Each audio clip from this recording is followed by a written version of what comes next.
찬송가 623장, 찬송가 623장입니다.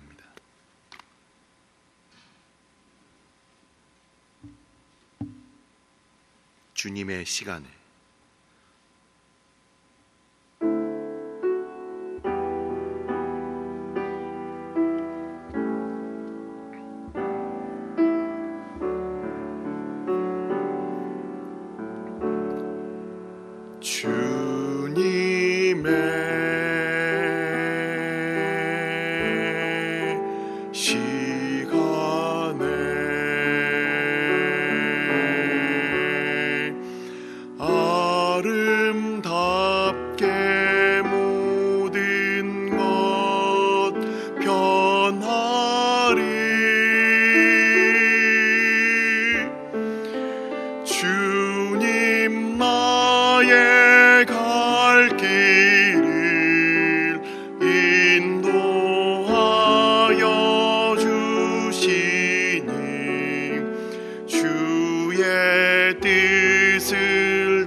아름답게 모든 것 변하리.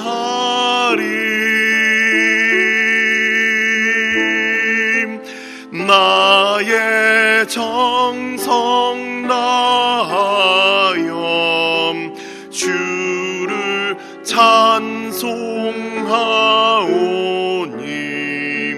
주의 뜻을 다 이루어 주소서.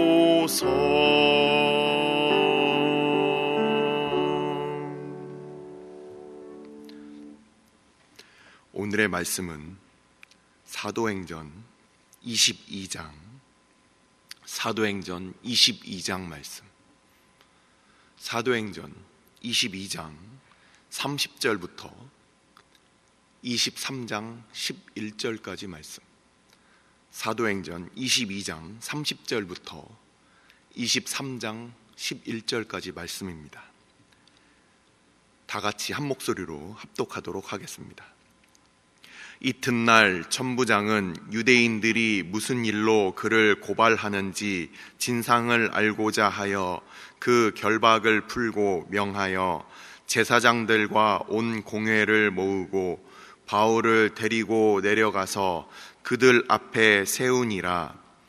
바울이 공회를 주목하여 이르되, 여러분 형제들아, 오늘까지 나는 범사의 양심을 따라 하나님을 섬겼노라 하거늘, 대제사장 아나니아가 바울 곁에 서 있는 사람에게 그 입을 치라 명하니, 바울이 이르되, 회칠한 담이여, 하나님이 너를 치시리로다.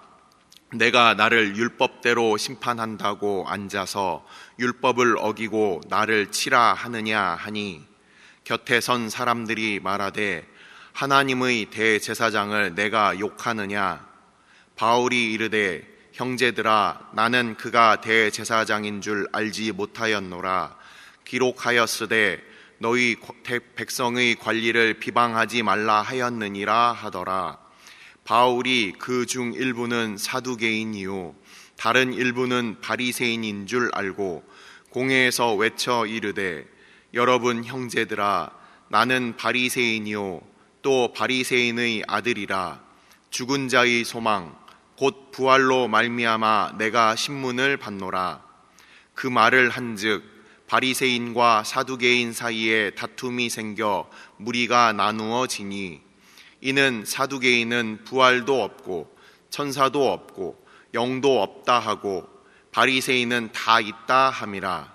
크게 떠들세 바리새인 편에서 몇 서기관이 일어나 다투어 이르되, 우리가 이 사람을 보니 악한 것이 없도다.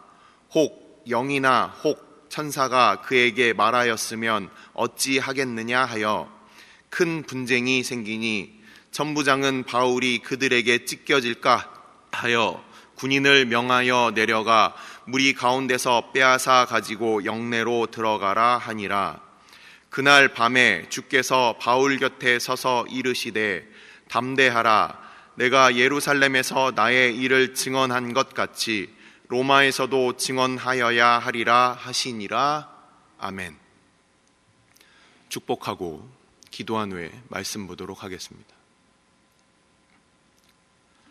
여호와는 내게 복을 주시고 너를 지키시기를 원하며 여호와는 그의 얼굴을 내게 비추사 은혜 베푸시기를 원하며 여호와는 그 얼굴을 내게로 향하여 드사 평강 주시기를 원하노라.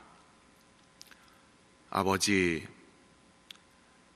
팬데믹의 시대 가운데 늘 하나님 앞에 회복을 바라지만 하나님, 주의 몸된 교회부터 먼저 회개하기에 이르도록 주께서 우리 마음 늘 겸비케 하여 주시고 주께서 말씀 가운데 말씀하신 바와 같이 전염병이 돌 때에 주의 백성들이 하나님의 얼굴을 구하고 그 길에서 돌아서며 하나님 앞에 겸비할 수 있는 은혜를 베풀어 주옵소서. 아버지, 우리의 죄를 용서하여 주옵소서. 하나님보다 사람을 먼저 의지하였고 하나님의 말씀보다 환경을 더욱더 따랐던 우리들 주께서 용서하여 주시며 아버지, 우리가 병들고 또한 우리가 핍절할 때 다른 것들 먼저 찾고 하나님의 은혜 베푸심을 돌아보지 아니하였던 우리의 모든 죄 주께서 용서하여 주셔서 오직 하나님을 먼저 바라고 먼저 그의 나라와 그의 의를 구하는 주의 백성들 다 되게 하여 주옵소서. 아버지, 이 시간 한 주의 첫 시간을 아버지 앞에 말씀과 기도로 나아갑니다. 이 시간 성령 하나님께서 전하는 자와 듣는 자 가운데 주께서 역사하시며 주께서 말씀하시며 주께서 인도하셨던 그 시대 그 복음 오늘날 우리도 듣게 하여 주옵소서. 이 모든 말씀 우리 주 예수 그리스도의 이름으로 감사하며 기도드리옵나이다. 아멘.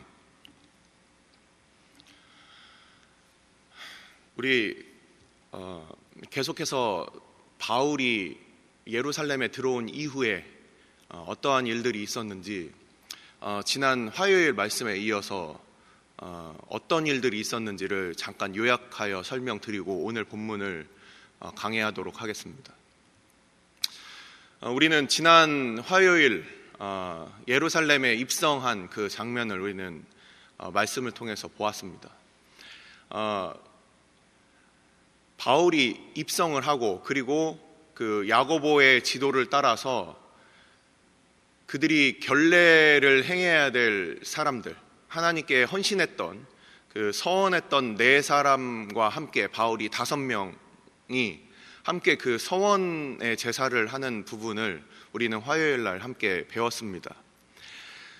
그때 이제 야고보가 이렇게 얘기를 합니다.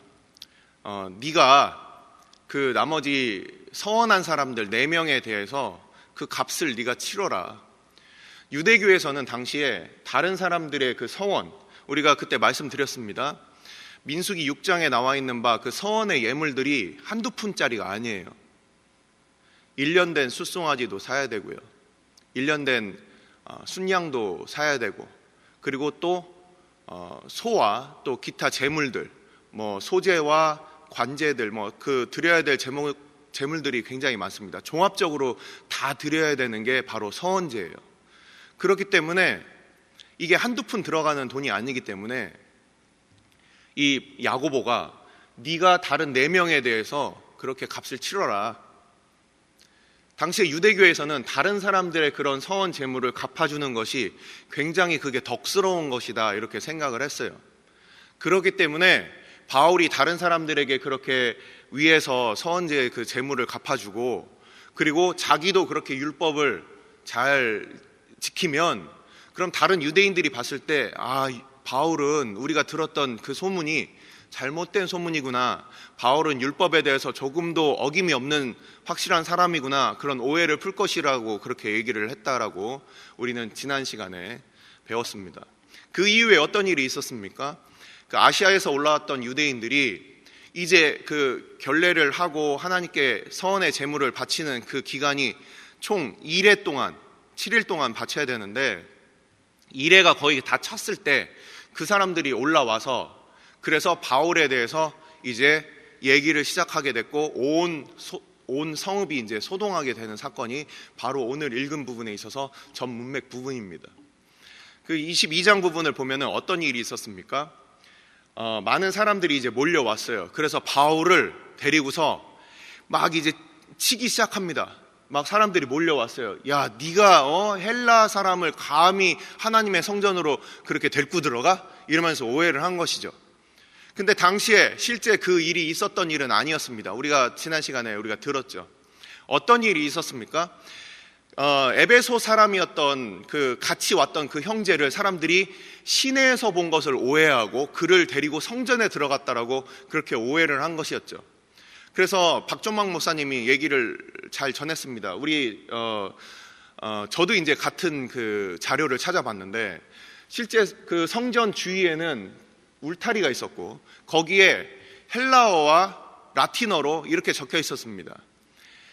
이곳에 들어가는 이방인은 그 목숨을 잃게 되더라도 그것은 본인의 책임이다. 그래서 실제 로마 군인들도 그 안에 못 들어가고 성전 맡은 자라고 하는 부분은 성전 안에 치안을 담당했던 유대인들이었어요.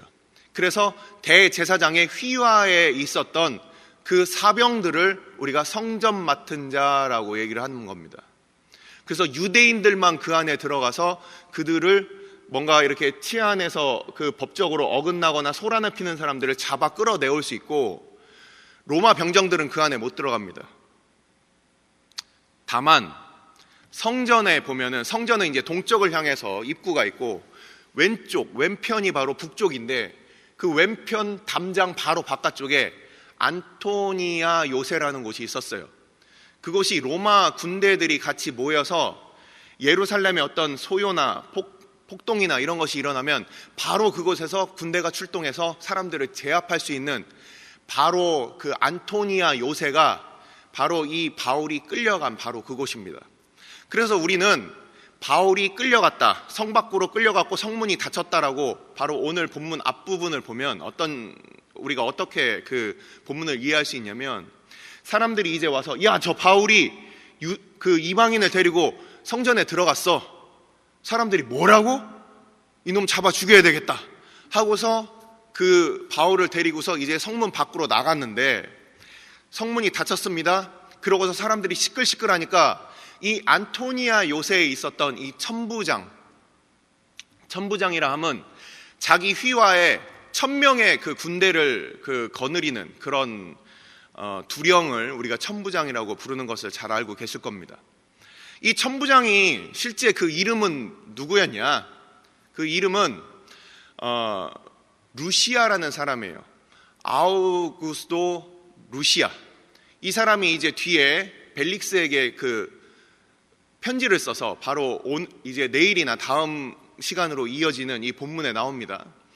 이 아우구스도 루시아라는 사람이 돈을 주고 자기가 로마 시민권을 산 어쩌면 그 이방인 출신이나 아니면 천민 출신이었던 것 같습니다. 이 사람이 용감하게 자기는 그 군대에 참전을 해서 그가 어렵게 시민권을 돈 주고서 산 사람인데 이 사람이 이제 와서 바울을 잡은 거예요. 그리고서 그를 처음에 이제 수갑을 2개를 채웠다라고 성경에 나와 있습니다. 왜 수갑을 2개를 채웠느냐? 이 루이스라는 사람이 생각을 했을 때 이 바울이라는 사람이 막 사람들이 시끄럽고 그러니까 바로 그 당시 바울이 이 잡혀간 바로 그날 바로 얼마 전에 이집트에서 온 어떤 그 반란 세력이 있었어요. 이 사람이 약 4,000명의 자객들을 데리고 예루살렘에서 반란을 일으켰던 사람이 실제 존재했었습니다. 그래서 그 사람들이 반란을 일으키고 광야로 숨어들었던 사건이 바로 이 바울이 잡히기 얼마 전에 있었던 사건이에요.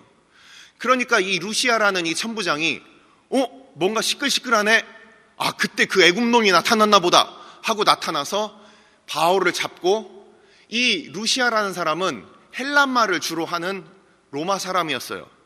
그러니까 자기들끼리 막 떠들고 이런 게 뭔지 모르고, 이 사람이 그 히브리 말을 하는지 애굽 말을 하는지 모르니까 우선 잡았습니다. 막 시끄러우니까 우선 경찰이 출동해서 그 시끄러운 사람들을 잡아가는 거랑 똑같은 거예요. 그래서 이제 조사를 하려고 하는데 뭔가 너무 시끄러우니까 그 애굽인 반란자인가 생각을 하고 수갑을 2개 채웠다라고 나와 있습니다. 아주 중범죄인에게 그렇게 채우는 수갑이죠. 예전에 삼손도 수갑을 2개 채웠습니다. 그래서 그 수갑을 2개 채우고 이제 데려가는데 사람들이 옆에서 막 너무 치는 거예요. 막 저놈 죽여야 돼 하고서 막 치니까, 그때 이제 군인들이 그를 둘러싸고 군인들의 그 호의를 받으면서 그가 이렇게 안토니아 요새로 병영이라고 얘기하는 곳으로 끌려가는 장면이 바로 이 전 장면입니다.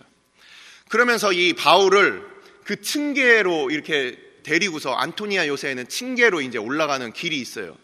그 층계에 도달했을 때 그 바울이 이제 내가 좀 얘기 좀 하게 해달라 그랬더니, 네가 헬란말을 아느냐, 이렇게 얘기가 나오는 부분이 바로 이 전에 있었던 바울의 첫 번째 변론인 것입니다. 그래서 그 수많은 무리들 가운데 그가 히브리 말로 변론을 하는 장면이 바로 22장에 나와 있는 부분이죠. 그래서 22장에서 어떤 얘기를 했습니까? 자기가 예수를 다메섹 도상에서 만난 얘기, 그리고 율법을 지켰던 아나니아로부터 자기가 인정을 받은 얘기, 그래서 자기가 지금 이렇게 끌려가는 것이 오해이다, 나는 율법을 지키는 사람이다, 나는 율법을 지키는, 우리 그리스도인들은 다 율법을 지키는 사람들이다, 하나님의 법에서 어긋난 사람이 아니다, 이렇게 얘기를 하는 겁니다. 오늘 읽은 이 본문 23장 이 앞부분에서도 뭐라고 나옵니까? 내가 하나님의 백성이다.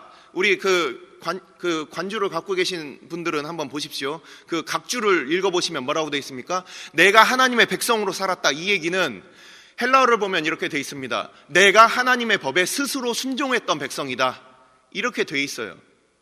그래서 바울은 자기 스스로를 항상 나는 율법의, 하나님의 법의, 하나님의 통치와 다스리심으로부터 벗어난 적이 없다라고 그 양심의 얘기를 한다. 스스로 나를 비추었을 때 조금도 틀림이 없다라고 그렇게 얘기를 하는 겁니다. 그래서 이 바울은 처음에 잡혀갈 때 이 계단에서 다시 사람들이 그에게 와 하고서 화가 나는 장면을 우리는 22장에서 보시면 어떤 장면에서 그들이 화를 내냐면, 예루살렘에 돌아와서 내가 예루살렘에 있었는데 주님께서 이렇게 얘기를 하셨다. 이 백성들, 이 유대 백성들은 내 말 듣지 않는다. 네 말을 듣지 않을 것이다. 그래서 나는 너를 이방인으로 보낸다. 이방인에게로 보낸다. 이 얘기를 딱 들으면서 이 유대인들은, 구원은 유대인들밖에 없는데 왜 이방인 얘기를 하냐? 이놈이 율법에 대해서 우리를 율법을 업신여긴다. 율법을 이놈이 알지 못하고 잘못 전한다. 이러면서 바울을 다시 치려고 소동하기 때문에 그가 영내로 다시 들어갔다가 바로 다음날 그가 그 사내들인 공회 회원들에게 서는 장면이 바로 오늘 장면인 것입니다. 당시 유대인들은 자기들만 구원을 받는다고 생각을 한 거예요. 유대교에 들어온 사람들만 구원을 받는다고 생각한 거예요. 하지만 선교적인 교회라는 것은 무슨 의미이냐? 2가지 의미가 있습니다. 첫 번째 뭐냐? 단순히 선교 행사가 그냥 여름에만 또는 그냥 선교사를 보내고 파송하는 것으로만 선교회를 다 한다고 생각하는 그런 선교를 프로그램화한 교회들에 대해서 선교적 교회라는 것은 모든 교회의 모든 체질이 선교적이다, 이런 뜻이 바로 선교적 교회라는 뜻이에요. 그리고 2번째는 무슨 뜻이냐? 선교적인 교회라는 것은 보통 교회 예배당을 지어놓고 프로그램을 좋은 거를 돌려놓고 뭐 좋은 시설들, 뭐 주일학교 시설들 이런 걸 해놓고 어서 오십시오, 오면은 기념품 드립니다, 이런 것이 아니라는 거예요. 이 복음을 듣지 못한 우리 친척들, 우리 친구들, 우리 직장의 사람들, 우리가 만나는 우리 동네 사람들에게 교회에 모이는 사람들 기다리는 것이 아니라 우리가 말씀을 들고 나가서 그들을 만나는 것이 바로 선교적 교회의 두 번째 의미라는 겁니다. 그래서 모든 체질이 선교적이냐? 이때 선교적 교회라고 얘기를 할 수 있고, 두 번째는 우리가 그냥 단순히 자판 깔고 자 오십시오 하고서 기다리는 식당 같은 존재가 아니라 사람들에게 나가서 그들에게 복음을 전하는 그런 참된 모습을, 우리 안에 들어온 사람들만 너희들이 구원을 받는 것이 아니라 그들에게 나가서 복음을 전하는 이러한 모습을 갖고 있는 것이 바로 선교적 교회라는 거예요. 그 두 가지 의미가 바로 선교적 교회라는 겁니다. 자, 오늘 본문을 보겠습니다. 오늘 본문을 보면 바울이 그 공회 앞에서 그들을 주목하여 보고 있다라고 얘기를 하고 있어요. 바울은 당당했습니다. 조금도 끌릴 것이 없었어요. 그가 보통 죄인들이 끌려와서 신문을 당하면 그 기세와 위세와 그리고 자기의 잘못한 잘못 때문에 그들이 움츠러들게 돼 있어요. 하지만 바울은 그가 전하는 그 복음이 얼마나 당당하고 그것이 바른 것인지를 알고 있었기 때문에 그가 그 사내들인 공회의 그 수많은 제사장들과 그리고 그 공회원들 앞에서 그가 당당할 수 있었던 것이에요. 그가 그 앞에서 말씀을 전하고 있습니다. 근데 바로 자기가 하나님의 그 율법 아래에 있는 그 백성이라고 얘기를 하는 그 얘기를 듣는 대제사장 아나니아라는 사람이 있었어요. 이 사람이 바울 옆에 있는 사람을 가리켜서 야, 저놈 입을 쳐! 이렇게 얘기를 하는 겁니다. 그래서 바울이 회칠한 담이여 하나님이 너를 치실 것이다, 이렇게 바로 공격을 합니다. 출애굽기 22장을 보면 너희의 재판관과 너희의 세워진 그 두령들에 대해서 그렇게 비난하지 말라고 돼 있어요. 왜냐하면 하나님께서 세우신 것이기 때문에. 바울은 실제 그가 대제사장인지 몰랐던 것 같습니다. 갈라디아서 4장을 보면은 바울이 갈라디아 교회에게 어떤 얘기를 하냐면, 내가 처음부터 육체에 약한 것이 있었다. 이것에 대해서 많은 사람들이 바울이 갖고 있던 어떤 안과적인 안질 때문에 문제가 있었던 거라고 생각을 합니다. 그래서 바울이 이 편지를 쓸 때도 내가 글씨를 큰 글씨로 썼다, 이렇게 얘기를 해요. 그래서 바울이 이 대제사장을 그의 그 시력이 약했기 때문에 아마 몰라봤을 가능성이 많아요. 그런 가운데서 대제사장을 몰라보고 처음에 바울은 그에게 바로 대꾸를 합니다. 하나님이 너를 치실 거야. 하나님이 너를 치실 거다. 이 회칠한 담이야. 이렇게 얘기를 합니다. 회칠한 담이란 무슨 뜻이냐면, 겉으로는 회를 칠했기 때문에 마치 새집같이 보여요. 예수님께서 마태복음 23장에 회칠한 무덤이요 이렇게 얘기한 부분은, 무덤을 당시에는 평토장했기 때문에 평토장하고 거기다 회를 칠해 놓으면 사람들이 그 위로 무덤이구나 하고서 돌아갑니다. 그래서 회가 칠해진 부분은 깨끗하고 밝아 보여서 사람들이 함부로 밟지 못해서 그들이 자신을 더럽히지 않도록 그렇게 경고의 의미를 갖고 있는 거예요. 겉으로는 하얘 보이지만 속에는 썩은 것들이 가득하구나, 이렇게 말씀하실 때 예수님께서 마태복음 23장에서 회칠한 무덤이요 이렇게 얘기를 했어요. 근데 회칠한 담이라는 것은 겉으로 볼 때는 회를 칠해서 마치 새집처럼 보여요. 하지만 흔들흔들하고 기초가 언제든지 무너질 수 있는 그런 담이라는 겁니다. 그래서 이 아나니아라는 사람은 나중에 훗날, 이게 바울의 예언이라고 얘기하는 사람들이 있는데, 훗날 주후 66년에 유대 전쟁 시대에 열심당, 그 진로 땅이라고 하는 그 열심당, 세로 땅이라고 하죠. 셀로 땅이라고 하죠. 이 셀로 땅 당원들에 의해서 그가 실제 죽임을 당합니다. 바울의 이 말이 이루어지는 거예요. 하나님의 말씀의 일꾼을 그렇게 비방했던 이 당시에는 최고의 그 종교적 지도자였던 이 대제사장 아나니아가 결국은 하나님의 심판으로 그가 죽게 됩니다. 훗날 그 일이 일어나요. 자, 오늘 마지막 이제 말씀을 마무리를 하겠습니다. 우리는 이제 바울이 바리새인과 사두개인들이 함께 모여있는 그 공회의 그 특성을 알고, 그가 바리새인으로서, 바리새인의 아들로서 나는 부활에 대해서 얘기를 한다, 이것으로 인해서 그 공회를 무력화시켜 버립니다. 그러고서 그를 이제 그 루시아라는 그 천부장이 다시금 그를 보호해서 다시 영내로 보내줘요. 근데 그날 밤에 이제 바울에게 우리 주님께서 나타나신 겁니다. 이것이 바로 오늘의 본문에 있어서 가장 중요한 부분이에요. 바울이 이렇게 밤에 이렇게 있는데 예수님께서 바로 바울 곁에 서셔서 뭐라고 말씀을 하십니까? 우리 11절을 한번 보겠습니다. 그날 밤에 주께서 바울 곁에 서서 이르시되 담대하라, 내가 예루살렘에서 나의 일을 증언한 것 같이 로마에서도 증언하여야 하리라 하시니라. 담대하라, 강하고 담대하라. 이것은 모세가 여호수아에게, 그리고 다윗이 솔로몬에게 그의 믿음의 대를 부탁하면서 이스라엘 백성들을 이제 가나안 정복 전쟁으로 이끌고 가라, 내가 준비한 이 성전을 이제 네가 마무리를 해라, 이렇게 가장 중요한 과업을 그에게 전해주실 때 강하고 담대하라, 이렇게 이전의 말씀을 이렇게 기도를 해줬어요.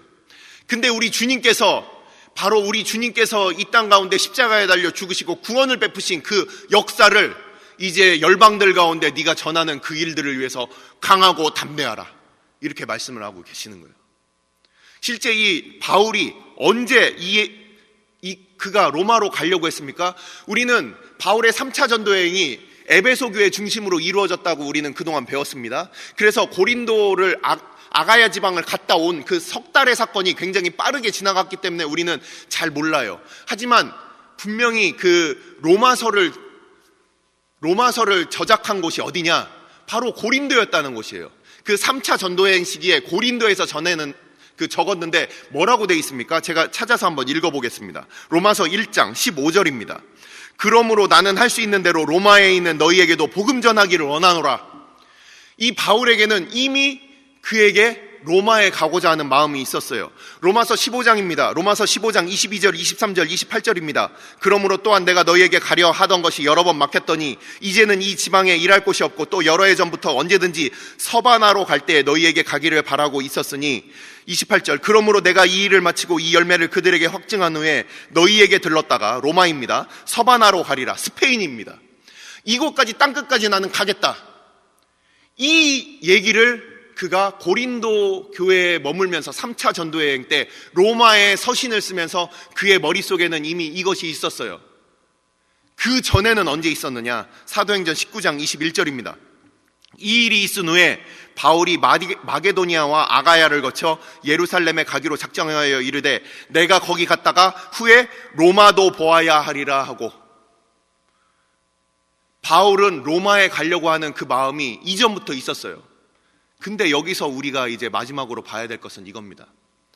나의 계획과 하나님의 계획은 일치하느냐? 나의 계획과 하나님의 계획이 일치하느냐? 우린 지금까지 바울의 생애를 봤습니다. 계속 매맞아요. 계속 맞아요. 계속 공회에 끌려가요. 옥에 갇혀요. 계속 수갑에 채워요.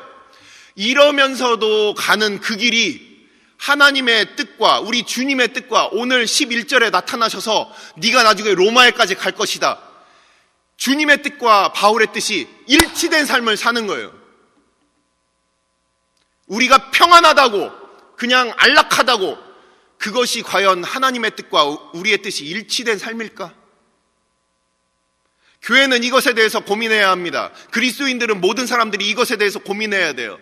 내가 때로는 쫓겨날 수도 있어요. 내가 때로는 신문을 받을 수도 있어요. 내가 때로는 복음 때문에 손가락질을 받을 수도 있어요. 하지만 주님께서 가신 그 길을 가는 그 사람들이, 그런 교회가 바로 우리의 뜻과 주님의 뜻이 합치되고 일치된 교회의 모습인 것이에요. 하지만 지금도 내가 편안합니다. 내가 지금도 여전히 내가 이 세상과 버타여서 얼마든지 살 수 있어요. 그러면서 하나님과 내가 같은 뜻을 가지고 있다고 착각하는 그런 사람들이 얼마나 많습니까? 하지만 주님께서 바울에게 나타나심으로 인해서 바울이 로마에 가고자 하던 뜻, 그리고 그곳을 건너서 서바나까지, 실제 바울이 1차 투옥에서 풀려난 이후에 서바나까지 갔다 왔다는 교회 전승이 있어요.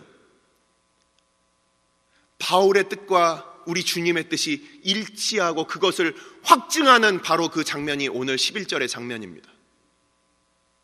내가 이렇게 고난을 받고 있는데 나는 주님 뜻대로 사는 게 맞습니까? 혹시 고민하는 분들이 있습니까? 내가 복음 때문에 이렇게 고난을 받는 것이 과연 우리 주님께서 기뻐하시는 뜻일까? 혹시라도 마음에 어려움이 있는 분들이 있습니까? 큰 위로가 되는 것입니다. 우리가 이렇게 사는 것이 틀린 것이 아니야. 하지만 복음과 상관없이 내 뜻이 이루어지도록 그렇게 기도하고 있는 분들이라면 돌아보십시오. 고난이 있느냐 없느냐가 중요한 것이 아니에요.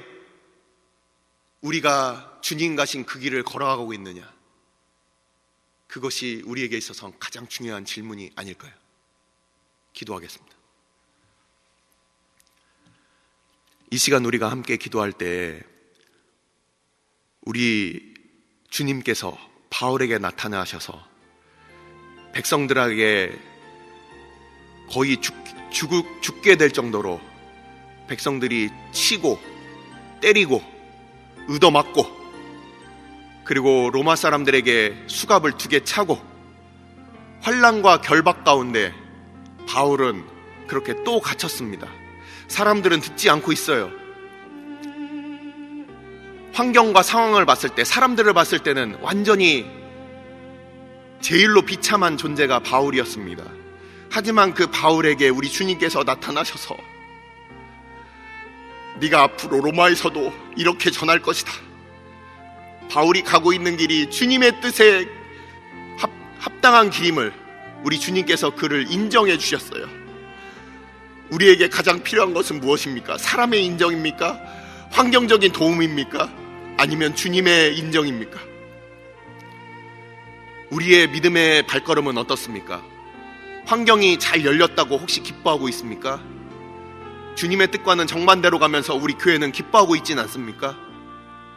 환난과 어려움이 있어도 주님 가신 길을 걷고 있다면 교회는 바르게 가고 있는 거예요. 하나님, 이 시간 우리 가운데 우리의 발걸음 주님 앞에 설 그날까지 조금도 흐트러짐 없이 주님 가신 그 길 걷게 해달라고 이 시간 함께 기도하도록 하겠습니다.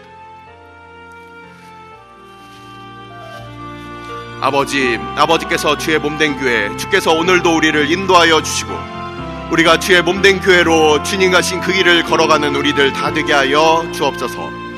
아버지, 사람들 앞에서 또 다시금 신문받고 사람들 앞에서 또 한 번 변명하고 그렇게 끊임없이 그가 어려운 가운데 있지만, 하지만 바울을 통하여 우리 주님께서 로마에 또한 서바나에 이 세상 모든 곳 이방인들 가운데 복음이 전해지지 않는 곳 가운데 주께서 그에게 복음을 부탁하신 그 말씀을 아버지 우리가 보았습니다.